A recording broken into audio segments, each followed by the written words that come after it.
don't know who hired the discount scorpion over here, but he'll perform at your birthday party and... Get over here! Get over here! Oh, my bad. I forgot I had the mask on. All right. This is the Leg Thick Podcast. Here bringing you the thickest legs in all of combat sports. My legs are quite large. They're juicy. I am ill-prepared for this episode. He's got some creamy thighs, ladies and gentlemen. Ill-prepared. What do you mean ill-prepared? Well, no, the reason why I'm ill-prepared is because I wasn't ready. Like, my hood is still on. And Now you look like you're ready to audition for the Assassin's Creed movie. Yes. Oh, yeah. Okay. This movie's going to be so garbage, but... Is there an Assassin's Creed movie? They were planning it. Oh, my God. Yeah. Any movie based off a video game is utter garbage. See, everyone that I've seen, at least. They were going to do Uncharted with Mark Wahlberg as Nathan Drake, Joe Pesci as, I think, Victor Sullivan. I've never played Uncharted, but that is a star-studded cast. Yeah, and I think they were going to do somebody else as, like, Al Pacino as, like, the main antagonist. Dunkachino. And I was all for it. All for it. But they canceled it. I still don't have any faith, just because I've never seen a movie to video game to movie adaptation that I've liked. Like, literally not. Can you think of one? I can't think of one. Has there been a good one? Like, maybe you could say Crank is, like, loosely based off of Grand Theft Auto, and that was a fun movie. I liked Crank. Was Jason Statham? Yeah. I'm thinking in the recesses of my mind. Prince of Persia. Yeah. Well, I have to edit that now. Sorry, but. Prince of Persia. Poo poo caca doo doo. What else? Can you think of anything else? Mario was good in that so bad it's good way. Oh yeah, but I mean, so bad it's good. I guess I love me a so bad it's good movies. If you haven't seen the Star Wars Christmas special, it is. Oh my God, have you ever seen the Star Wars Christmas special? You've seen it? It's not good. Oh my God, I love it though. I love it so much. It makes no sense. It's just a bunch of like coked out execs, just like, all right, what do the kids love? They're like, our Carney will put our Carney in a dress and. Let's have B. Arthur do a dance number in a bar, and we'll have this holiday called Light Day. Yeah, Light Day. The kids love Light Day. It'll be like Christmas, but in space. It was, honestly, it had potential, though, to be good. I feel like if Disney took a hold of that, it could be solid. Did you say the Star Wars Christmas special had potential to be good? Yeah. What universe are you living in? Did you actually watch it? No. I'm going to call you on this. You didn't actually watch it. No. I watched the Christmas special, but what I'm saying is that like the idea of a Christmas in like the Star Wars universe could be really, really like. It's hokey. It's bad. Why? What do you have against Christmas, my friend? I love Christmas. Christmas is the best. But think about it this way. Oh, by the way, this is an MMA podcast. This isn't the Nostalgia Critic. In case you're wondering. Yeah, I love Christmas, man. It's my favorite time of the year, honestly. But, like, we're talking about a universe that's millions of years away, you know? Millions of years ago in a galaxy far, far away. Christmas doesn't exist. See, that's one of the things that I never got about Star Wars is it's technically in the past, which is, like, weird to me. I don't know why. Why? It's in a different... Because it's so futuristic. Yeah, but it's also... millions of, like, it's in a different galaxy, basically, right? So they developed along a different timeline, right? No, I know. It's just not that, like you think of it, like, as, like, you know. Futuristic. Exactly. Yeah, that's true, I guess. Right? Lots of people will say futuristic, and then after they completely forget that it's millions of years ago in a land far, far away. And then a long-ass, narration. The rebel forces have taken over the Leg Kick podcast. The Empire fights back to conquer Jeremy and David's stranglehold on the Leg Empire? Kick. They're the Empire? They're the Empire. We're the rebellion. True. Oh, my hood. I forgot. Okay, give me a second. Stall. So this weekend we actually have... interesting card, not the most depth, a main event that is banging. This would be one of those cards that where if the main event collapsed, we'd be SOL, feces out of luck. But based on the strength of the main event alone, this is going to be an interesting card. There's a couple of... I hate when they do that because that's half the reason why John Jones is a villain now. Because the strength of the card minus John Jones and Dan Henderson for UFC 151 was so bad that they had to cancel it. So I would say that another big reason why John Jones is a villain. Is Well, because he's all black. the other. Because Conor McGregor has pulled similar antics, and I mean, look, he's not really a villain. He's able to do the face turn, and people accept it. But that's just my opinion. I have come around to the fact that MMA fans, a little bit of racism in there, but yeah, man, not like this is a big pay-per-view. It's just these are pandemic fights. We're doing what we can. You know what I mean? They're putting together, and you know what? They've consistently you know what? delivered. I At least you'll appreciate see that. some mess matches. At least you'll see some good finishes. You know? Yeah, and I appreciate that. I do. I really do. I'm just let's be real with each other. You know? Let's keep it a buck, as Mike Asiffo would say. Yeah. Also, I don't have my phone on me, so I can't even look at these fights on me. I can pull them up on the computer, so We it's have a fine. screen right here. Yeah. Let's see. Let's go to our screen cap. My hair's No, I'm looking kidding. extra curly today. But yeah, we can talk the event top down. But any announcements that you want to talk about? Yeah, there were a couple. Let me just get to my database, by which I mean my phone. We are woefully unprepared. Now, this is a last minute disaster episode, so bear with us. What we lack in preparation, we bring in charisma and sexiness. Charisma. What's this word you speak of? I have none of it. Wait, hold on, Mike. Can I not say sexiness? I know Christians have a weird relationship with sex. Can I not talk about sex unless it's with little boys? Oh. Wow. Oh, wow. But have no fear, ladies and gentlemen, because of the nature of this card, there's only a few matchups I really want to get into in depth. There's a couple of interesting fighters on this card that I would fight pass. Yeah. He tried to type in UFC and then it completed it as .tv. The struggle is real. Been there. Okay, So- but by the way, next weekend is the big one. The big one. We're going to be doing a fight companion. We'll be Yeah. here in the studio. We'll be in the studio watching the fights. We'll get it nice and set up for you guys, and you can watch with the leg kick. Join us. Join us with the leg kick. you cannot watch the event itself on our stream because that would be illegal. But everything else, yes, you could do. Yeah, nudge, wink, wink. Let's pull up some news. I'm sure there's some that we missed, but it doesn't really matter because we are going to discuss the best fights in combat sports. Okay, here we go. That was enough stalling. So the big one, and if you're a follower of the Leg Thick's Instagram, probably saw this one, but Jan versus Sterling announced. Yeah, this is good. This is good. And one of the implications of Corey Sandhagen winning is that they can't really snub Sterling anymore.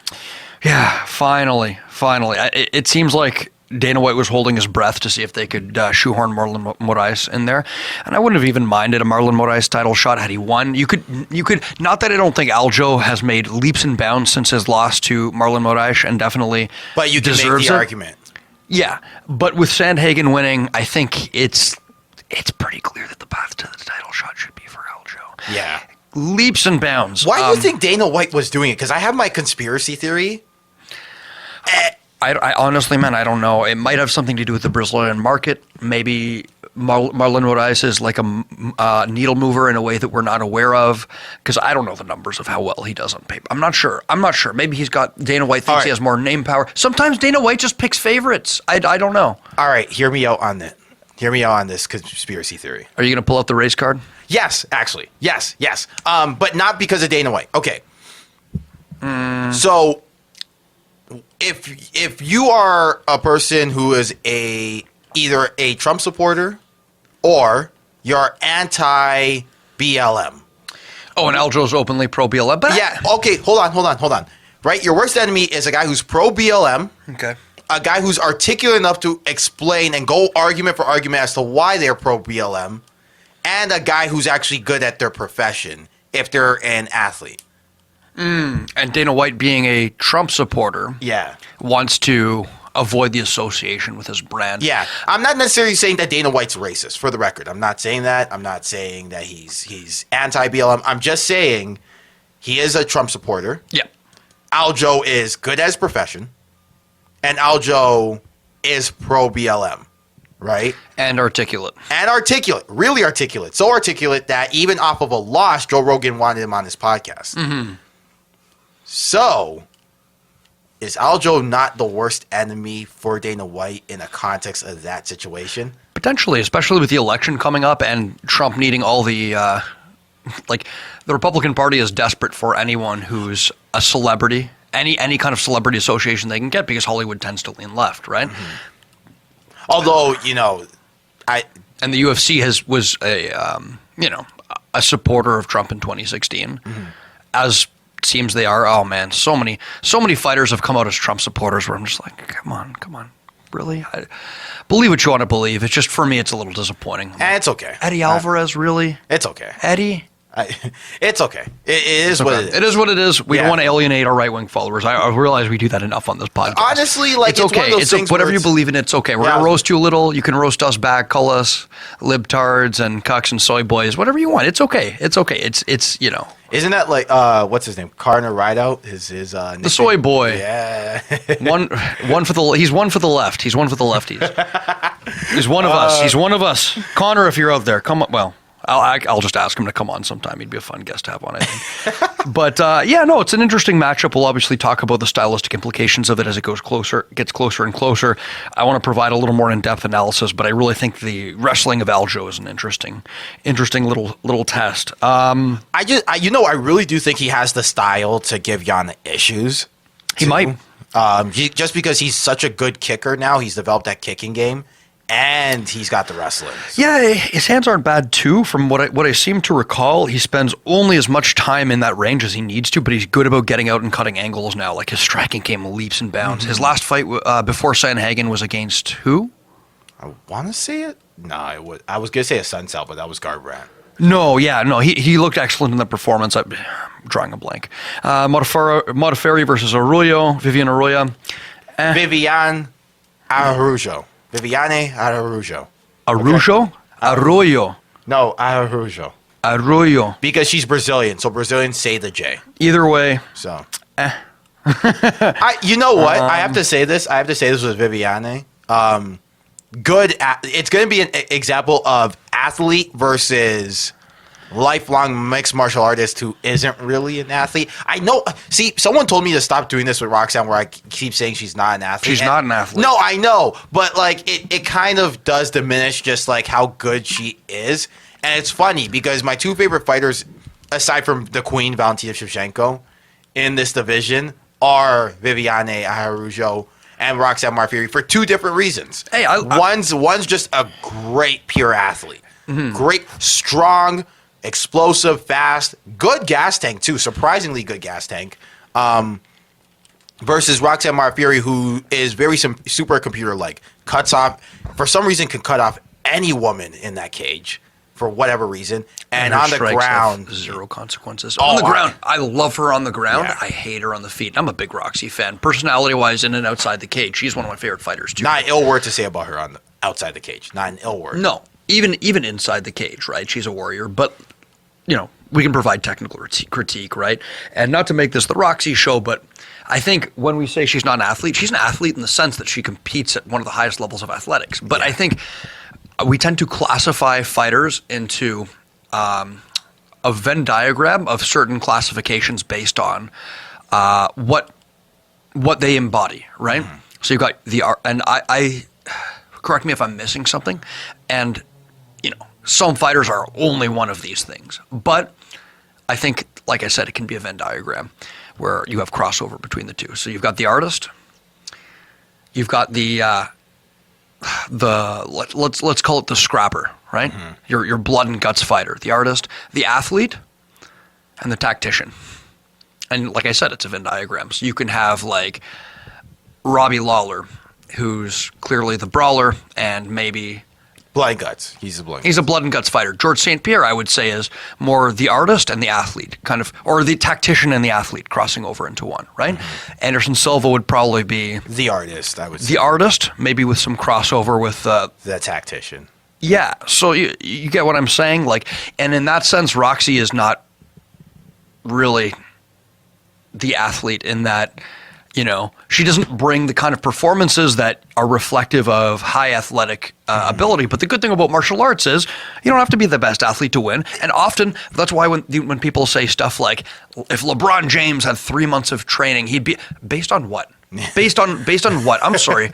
Like, number one, that says the same kind of athleticism to succeed in basketball is the same kind of athleticism to succeed in fighting. Not the case, right?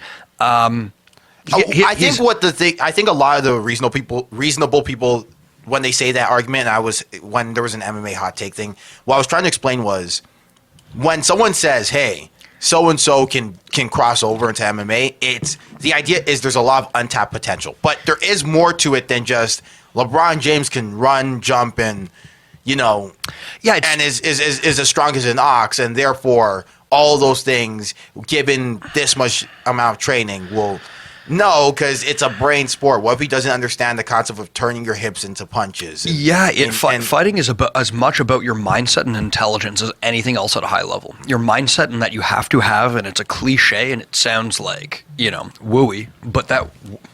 The hell out of here, stupid phone. that warrior's mindset of being willing to absorb damage and being willing to do damage to another human being and not care about it in that moment, right? Afterwards, obviously, you go, you thank your opponents and you check on them and you're genuinely concerned. But in that moment, you have to have, and not everyone has that. You have to be able to have that switch where you say, I'm going to do as much damage to this human being as humanly possible.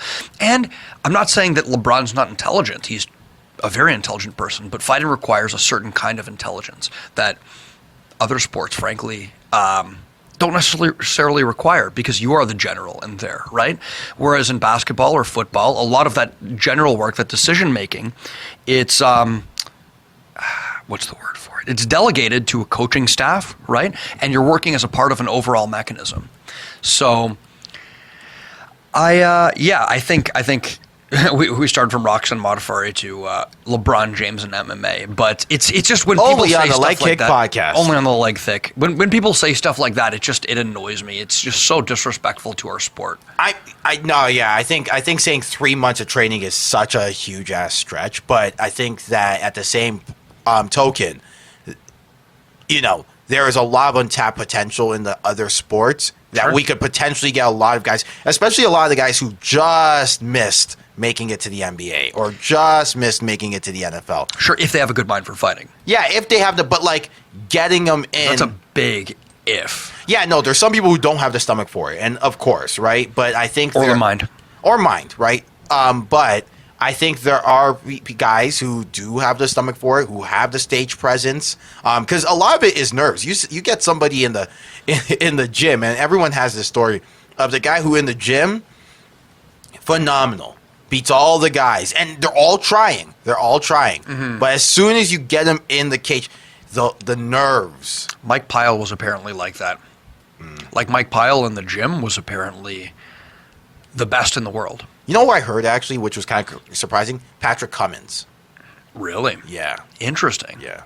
That is surprising based on his performances.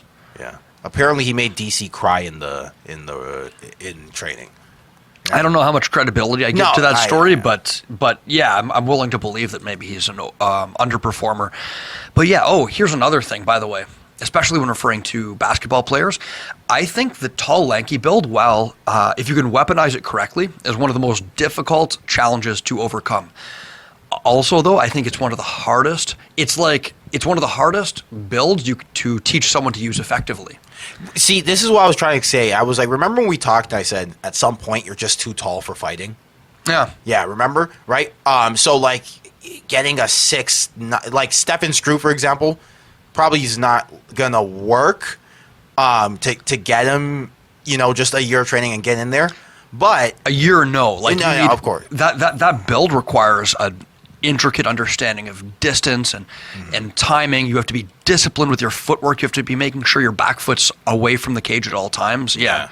Right? But we've seen 6'4", 6'5" guys who do cross over relatively well. Like Brock Lesnar did relatively well. Well, not a lanky guy, but you know what, though? I would say that as far as you're too tall for fighting argument, I think there probably is a threshold where you're too tall for fighting. But I would counter your argument with Semi Schilt.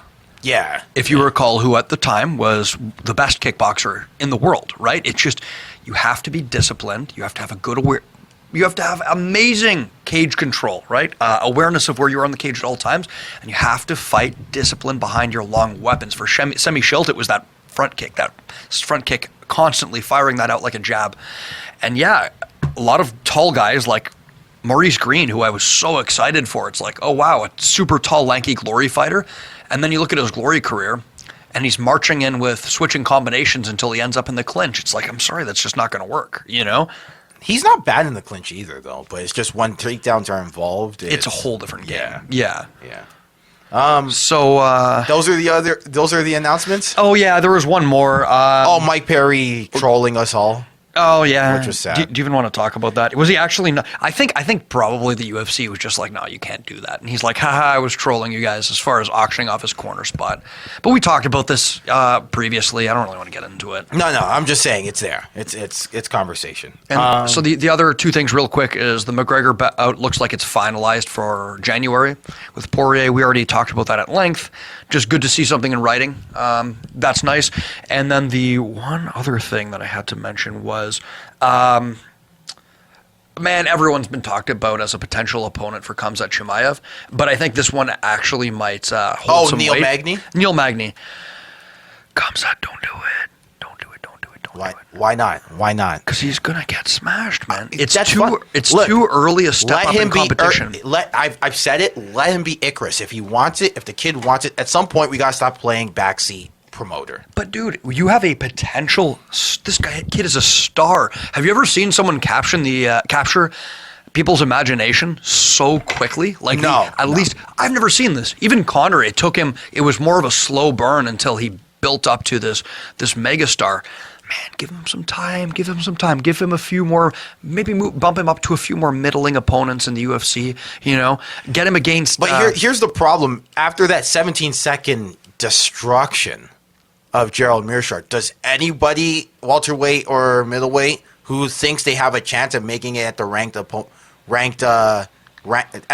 ranks, you know, of the divisions?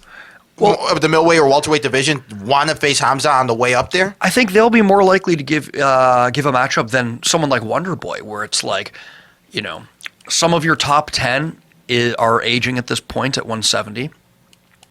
Why risk it? Even if you think you can beat him, why? There's no upside to it for someone like Wonderboy, right? Someone who I think has a very good style to beat Kamaru Usman. I'm just not. Yeah, I think for everyone concerned, to build him up a little more slowly, it's rewarding for absolutely everyone. You get more highlight reel performances from Khamzat that you can, you know, put into like a nice highlight package. You get more money. You get to build yourself up and develop that potential. Get that more cage time, right? Let's see him over the distance a little bit.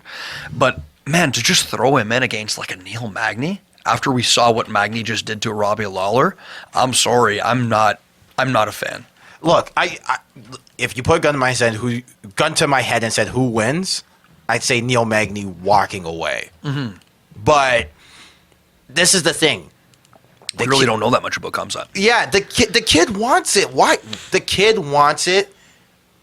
You know, Dana's willing to give it to him. It's not one of those things where it's like, 0-0 fighter in the UFC wants Neil Magny. No, it's Dana wants to make a fight where he's going to give him somebody who's, you know, a name, right? I would have said, honestly, give him Mike Perry. Have him and Mike Perry fight. He smashes Mike Perry, beautiful, and then he goes on to the thing. But you know, honestly, that would be a great middle ground, because Mike Perry has a bit of a name, right, with the hardcores, a little bit of crossover, and you know, although that would be kind of, he's already the feel good story. Wins with his girl in the corner. There are some people who kind of find that endearing. Well, you think Mike Perry's a feel good story after he knocked out those octogenarians in the bar? Here's the thing. Of course, not that part, but I guarantee you there's a fraction of people who remember that over, hey, he beat Mickey Gall with his girl in his corner. I guarantee you there's not as many people who remember that. I don't know, man. Even the thing with this girl in his corner was a little bit sad. It's like, this guy owes money on taxes. He's like, it was just such a freak show. And, oh, man. No, I agree with you. I'm just saying, like, do you think the casuals actually, like, read into all of that part? No. Yeah, right. But I would like to see the matchup, just because I think the trash talk would be hilarious. You could have some intrigue there behind it, and it would work. I think that would be that's the perfect matchup for him. But the problem is Mike Perry's fighting Robbie Lawler, and so you can't do it, right? Like Mike Perry once said, everybody wants to see me smash Robbie Lawler. He did say that. He did say that, and he said it like that too. UFC, if you're listening, we'd like a job. We're tired of doing your job for you. Fire. Do not fire Mick Maynard. Mick Maynard, fire Mick Maynard, fire Sean Shelby. He's a Canadian, and I want Canadians to work everywhere. These Canadians. Mick Maynard, Sean Shelby. Your time is up, okay? I am not for any of that. We're taking over. I am not for any of that. Want to see the attitude? You want to get into these fights? Heck yes. I think there's only because I finally found my phone, by the way, so we can. Can I see that? No. He's afraid I'm going to find lewd and explicit images on there. Of course. So the only one I'm interested in going into depth is the main. I mean, as far as the other ones, there's fighters that I recognize on this card. Like I said, run prepared. You know what? There's fighters that I recognize, but they're against opponents that I don't. Here's the thing that actually kind of made me sad. So this is actually news. I forgot. Breaking news. Breaking news. Dun, dun, dun, dun, dun, dun, dun, dun, dun, dun, dun. The Cyril Gane versus what's his face Deleja is canceled.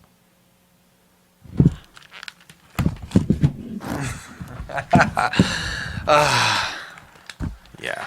I was going to get up and leave, but I thought, we only have so much time as it is. What happened? I didn't hear about this. So apparently there were some contract disputes between the UFC and Deleja. I know it's spelled like it's like the way the Serbians say the JA. It's like. Yeah, I know what you mean. Cha, so I can't really. Have you seen this guy fight? Is Cyril Gane's potential? Me neither. Never. Oh. But I've seen Cyril Gane fight, and he's already my favorite heavyweight. So okay, UFC, are you listening to me? We love Cyril Gane. Pay the man whatever he wants. Okay, here's a little secret. You don't have a lot of prospects at heavyweight right now. Okay, heavyweight is kind of a ghost town. Anything you can do to build up Cyril Gane is good. So just give them whatever. Give Cyril Gane an extra $100,000. Okay? It wasn't between him and Cyril Gane. I know. I want to use any opportunity to better Cyril Gane. So yeah, give them both what they want. Okay, give them back up the Brinks truck and make this happen. Make it happen. Cyril Gane. Listen, here's the thing about Cyril Gane is that already in 6 fights, I've said this too. It is a crime that Tanner Boser and Cyril Gane fought each other so early. And that's what I'm talking about. That's your Khamzat Chimaev style matchmaking, where these guys who are potential stars, they make them fight so early. And it seems like both of them are going to have potential as stars later in their career. Tanner Boser is going to be a star. Yeah. If you have hand speed like that, you could go 2-2. You're going to be a star. People are going to want to watch you fight. 100%. And it looks like, neither of them are going to go 2-2. It seems like they have a ton of potential.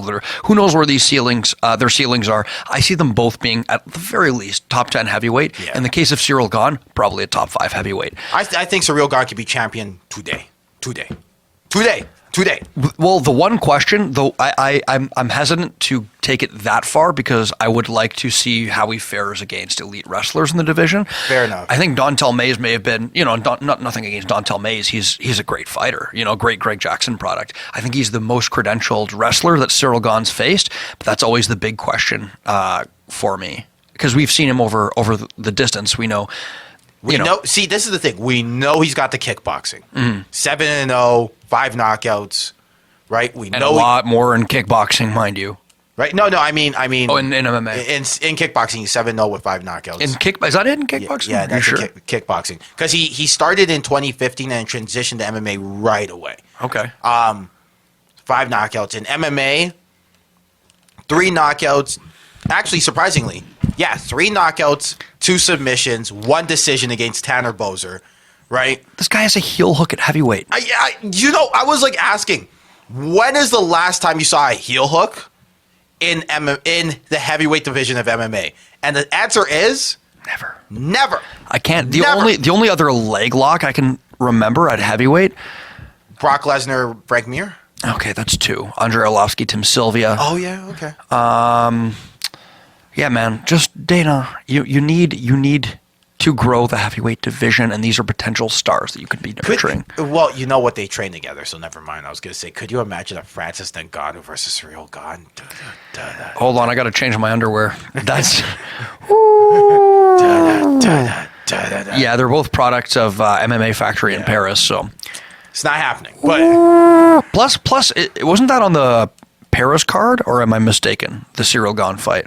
No, so Ciryl Gane was going to fight against... but just in Fight Island tomorrow.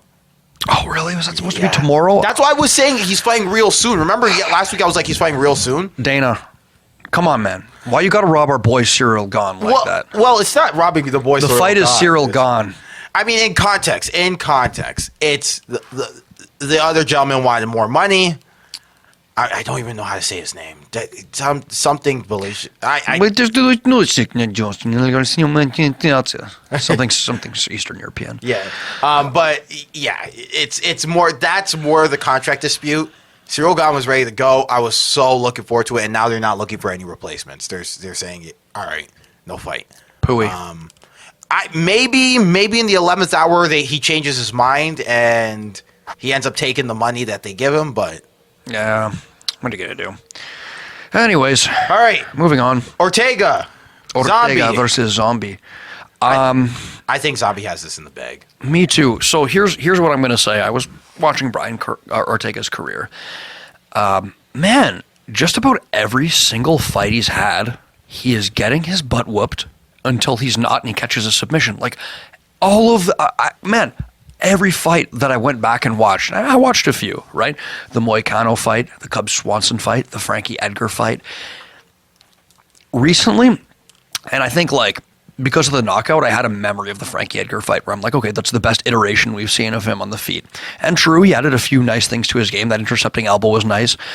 We saw the shoulder roll come out as a new method of defense in the Max Holloway fight. But overall, on the feet, he just looks so labored and predictable. Like he has the exact same tendencies. It's jab, double jab, maybe a double jab cross, naked left hook right cross. His kicking game is completely separate from his hands. And he throws the three or four same sequences, and they don't really build off each other. They're kind of just there. His jab's slow and predictable. And I probably, if you put a gun to my head, I'd say Korean Zombie is an excellent counter striker, and can take a shot, and that's the problem, right? I mean, yeah, they both can, but I don't think he's going to need to take a shot in this fight. To be honest with you, I think. Like I went back and watched the Frankie Edgar fight, and man, Frankie was piecing him up. His just strikes lacked the consequences to do the damage. Right, it was right. Outside slip and then double right hand to the body, right hand upstairs. Inside slip, left hook, right cross. Like it was like textbook.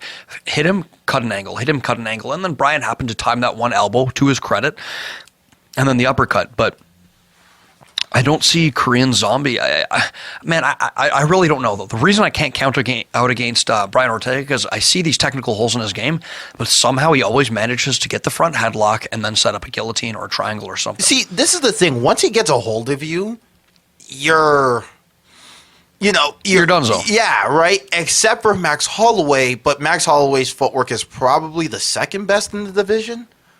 Like you can make an argument that it's the best for sure. So I'd say the best. I mean, just Volkanovski, I think, has probably the best. But like, it's a conversation. It's a discussion. It's a hair. Yeah, it's a discussion. But the point I'm trying to make is that Zombie does not have that kind of footwork, so he will get tied up. Now, the reason why I think Zombie has this in the bag is because people forget how good Zombie is on the ground. Well, I don't think his level of skill on the ground is comparable to like a Brian Ortega's necessarily. But it's comparable to hold him off, right? Potentially. I think another big question for me as well is how much does Brian Ortega have left in the tank? Because his career consists of him taking a beating. How much time is it going to be before that chin cracks, right? I had similar questions about Frankie Edgar until, inevitably Frankie Edgar's chin cracked. Yeah, man, I'm not sure. We don't know what to expect either because it's been 2 years that he's been off. Mm-hmm. What kind of developments are we going to see in his game? I don't think enough to compete with an elite level striker like Korean Zombie. who I think is primed to take advantage of that slow jab of Brian Ortega, that slow, predictable jab of Brian Ortega. Zombie has starched people off of with far better jabs, right? Just being able to time and then go to work. But see, could you imagine if he didn't have to go to mandatory Korean military service? No, it's crazy. Oh my! Oh, he literally gets a title shot and then right after, we need you for mandatory service. It's like, come on, man. So crazy. And because he trains in Korea, he really didn't have much of a choice, right? His team's there. But a BTS artist can I hate doing this, but a BTS artist can dodge evasion. Can dodge military service. Did they? Yeah. Well, they didn't dodge. They got an exemption, but apparently for what I heard for Zombie is that they gave him a fairly light service so that he was able to still train, but like obviously he wasn't fighting at the time. Kind of like, he's filing paperwork. And I think, wasn't that after the Aldo fight where he... Yeah, literally right after a title shot. So he gets a title shot. Breaks his arm In the fight. And then they're like, hey, military service. It's like, come on, man. Korea. Come on. And this kid's a star, man. Come on, Korea. Right? And here's the deal. Who am I to tell other countries, as long as it's like not super over the top in terms of moral, like for example, China and the Uyghur Muslims. Like that's terrible, right? Sure. As long as it's not like that level of moral, like definitely a moral black spot, who am I to say, hey, you country, do this way? Right? I'm a university student, but it's like conscripting Muhammad Ali in his prime, and then throwing him in jail. It's like, why? You're going to conscript Muhammad Ali? Why? It's Muhammad freaking Ali. It's dumb. Right? With that being, and my other issue is they like to pick and choose who gets to go and who doesn't get to go. Right? And then, I remember being at the cottage and like nearly making some people uncomfortable because I went on this rant about how, certain Were you focused people, on this cottage trip? I was very focused on this go on. cottage trip. Right? You're going to get me in trouble with that inside joke. But, nobody understand it.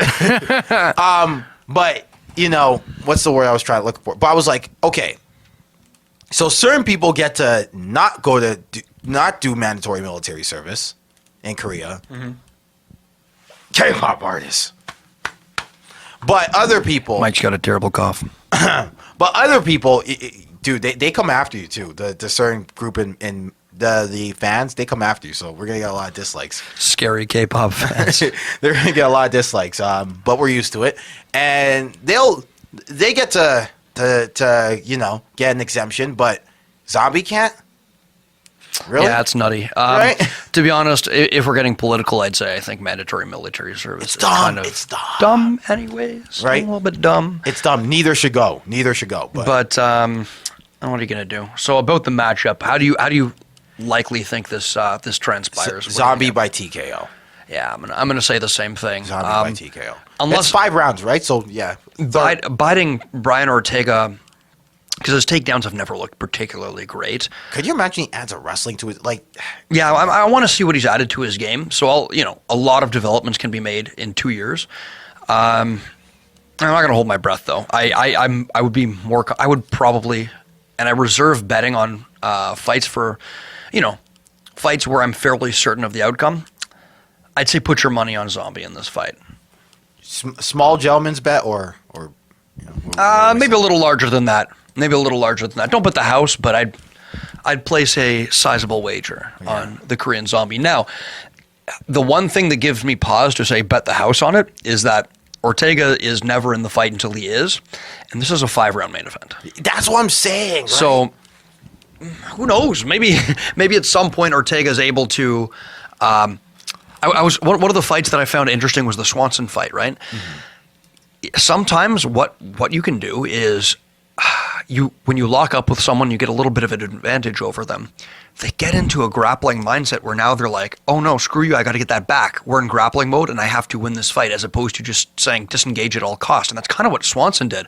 He started pummeling, he started shooting in, I think it was a duck under where he got caught. And Ortega has the kind of Brazilian jiu-jitsu that I think, to his credit, really transfers over to MMA. Like, if you're going to be a BJJ player and you're not like transferring into MMA, and you're not like a Rodolfo Vieira, who, if you don't know Rodolfo Vieira, he's in the 185 in UFC. Just the man's built like a fire hydrant or like a piece of toast, as thick as he is tall. And he just has crushing top pressure and takedowns to back it up, where he can take down some legitimate competition. Now, if your style isn't going to be based around that and you want to transfer over and you're like more of a guard player, right? You have to be like your Charles Oliveira's or your Brian Ortega's, where you're attacking that submission with urgency and you're finding the opportunities in transitions to attack that submission, right? And you're going at that it's submission before position, especially if you're a guard player. You attack that sub at all cost, and everything revolves around that submission. For Brian Ortega, it seems like the front headlock is where he does a lot of his work. He pays his bills in the front headlock with his anaconda choke. He should be named Headlock City instead of T City. Hey, there you go. Yeah, I'm sure he has an excellent triangle, but like, yeah, man, he's able to lure people into that position. That's the kind of jiu-jitsu you have to have if you want to be successful in MMA. Just to revolve around the submissions and just, prioritizing attacking them. And if you end up in a bad position, you end up in a bad position. But Charles Oliveira is another one. Tony Ferguson to an extent. Yeah, he gets it. But see, the thing about Tony Ferguson, though, is he's violent. He's violent. Yeah, Tony, his ground game is like... it's buttressed by a lot of dangerous strikes from the bottom as well, but you get what I'm saying. Yeah, right? no, the point I see the point you're trying to make. It's a good transfer style to transfer over. But see, this is where I got really frustrated with Ronda Rousey, because I was like, the next evolution in Ronda Rousey's game is not to box, not to bolster up the wrestling, because you have the judo. You got great submission. You got good submission ideas, and that armbar setup is probably the best in that division at that time. Add some wrestling. Get a double leg going. Sure, yeah. Like, it doesn't always have to be top torso takedowns. Go down for the legs. Get a single leg. Do what Kayla Harrison did, because that's what Kayla Harrison transitioned into. She's a wrestler and a judo player. Sure, yeah. Work your striking to the extent that it supports your bread and butter, supports your, right. And you've got a nuke in your back pocket, right? Now the roundabout point I'm trying to make, though, is with Brian Ortega, I don't want to see him turn into Golden Gloves Ortega. I want to see him turn into Wrestler Ortega. Yeah, I mean, I would like to see improved striking on his part. Like, if you know Hayato Sakurai, right? Mm-hmm. When he became a Matt Hume fighter, he developed a simple but very effective striking style based around low kicks, and if it's there, right? If you can add those tools to the game and present some danger on the feet, I say do it, but always keep in the back of your head, the strategy is always to funnel them into that nuclear bomb that you have in your back pocket. Don't forget that you have a nuclear bomb in your back pocket. To your point, I agree. Don't forget you've got a nuke in your back pocket, right? All your other tricks is just to lure them into that nuclear bomb. Mm-hmm. Yeah. The floor is lava. Like, okay, so any other fights you want to get into? Because let's maybe briefly. We got Caitlin Chukagian against Jessica Andrade, is it? Yeah, someone gave me a hard time about when Caitlin Chukagian was fighting Valentina Shevchenko, and I gave her no chance. As you should. As I should. And someone gave me a hard time about it. I think they had money on Caitlin, I guess. I don't know. Yeah. But I was like, there is no way she's winning. But don't be mistaken. This is still a capable fighter. She's a capable fighter. It's just you were dealing with Valentina. Yeah, like you're not. It's not yet. No. Yeah, this fight I kind of see it as. She's fighting? So she's fighting Jessica Andrade, former flyweight champion. Sorry, former strawweight champion. Isn't Caitlin Chukagian's nick? Is her nickname Blonde Fighter? Or is that it? Is that her? See, I'm gonna look that up right here. Probably the worst. Blonde Fighter. Probably the worst nickname in all of combat sports. Blonde Fighter. Blonde Fighter. Oh, okay. I honestly don't know what to say about that, because any joke or satire I could make wouldn't be as ridiculous as her actual nickname. It's Babyface Assassin. That's so much better than Blonde Fighter. Makes sense. Maybe cheesecake. That's a pretty bad one. Yeah, that was for Sarah Moras. But honestly, I see this playing out low key, the one that's kind of terrible but makes sense in the context and was kind of funny in context is Miesha Tate Cupcake. Yeah, I don't like it. Not as bad as the other ones, but I don't like it. It was bad, but the reason why it was funny and like I got it was because she ate like what was it, 7 cupcakes in an interview because she kind of got tempted to. Right? So you're like, let's have a cupcake eating contest. And all of a sudden, here's Miesha Tate downing her face in cupcakes. And then her nutritionist like freaked out and like made her vomit all of them out. So the nickname is Cupcakes. Thanks. I hate it. Yeah. It's funny though. It's funny. Yeah, it's hilarious. Yeah, no. How does that capture the imagination of the fans? I just no. 9. And then there's some people like Rampage Jackson, who literally people forget his name is Quentin because of the nickname. Or Mirko Krokop. Oh yeah, his real last name is Filipovich, something like that. But anyways, speaking of the ADHD podcast, I see this fight basically Jessica Andrade struggling to get range, because, like always. Yeah, and Caitlin Chukagian, landing fairly ineffective strikes and kiaing on every single strike she throws. There, I said like usual. Yeah, Jessica, add an inside low kick to your game, and then when you square just people up, you can land in general. I say inside low specifically, but moving on. This fight doesn't really interest me too much. Okay, I guess.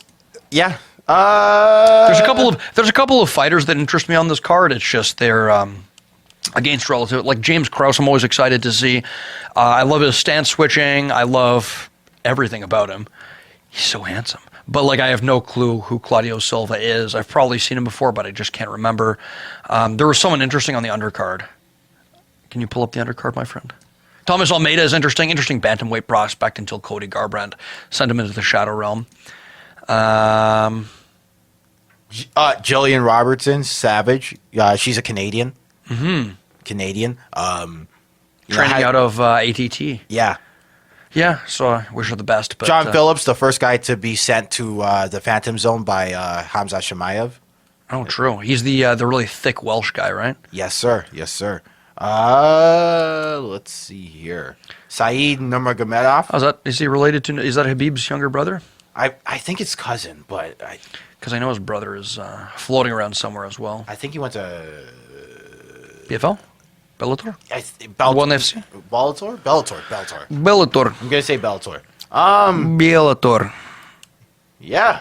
Well, thank you, UFC, for putting together a thoroughly uninspiring card. I mean, the main event is interesting. I'm hyped for this main event. I'm not gonna lie, but I mean, they gotta do the best they can. Yeah, no complaints. Yeah. It'll be entertaining when people are like, "Oh, this card sucks." Well, you'll watch and you'll be entertained. Yeah. So, I mean, no one was really checking for Joaquin Buckley before Joaquin Buckley did what he did last week. So that's true. That's true. A little dose of Buckleys. Yeah, man. Anything else you wanna discuss on here? You wanna discuss how you've crippled me and ruined my MMA career by destroying my knee? Yeah, so I got him in a knee bar and I said, tap out? No, that did not happen. Then he woke up. Basically what happened is during a photo shoot where we recorded this latest intro, Mike decided it would be a great idea to throw. Well, hold on a second. No, you had your turn. Hold on a second. No. We've seen your credibility. You've had your turn. That didn't happen then. No. Let me explain. Let me explain. I'm shutting down. Don't you? Hey, there's 2 mics here. Listen. Are you gonna do that? You gonna do that? Okay. So let me tell my story, and then you can tell your bogus lies. Okay. Okay. So switch that camera.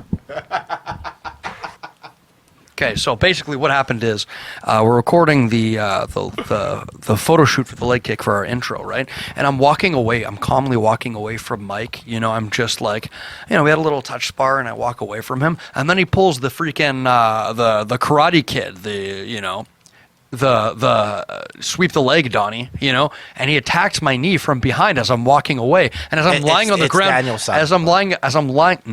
sweep the leg Donnie. That's karate. Yeah, sweep the leg Donnie is the line. Yeah, Danielson got attacked by. Oh yeah. Sweep the leg Donnie. Yeah. This guy thought he'd show me up on Karate Kid knowledge. By the way, please watch Cobra Kai. It's excellent. If do right, no can defend. But yeah, basically, and then as I'm lying fetal on the ground because I'm like, Mike, what the hell? He's like, it's a Christian podcast.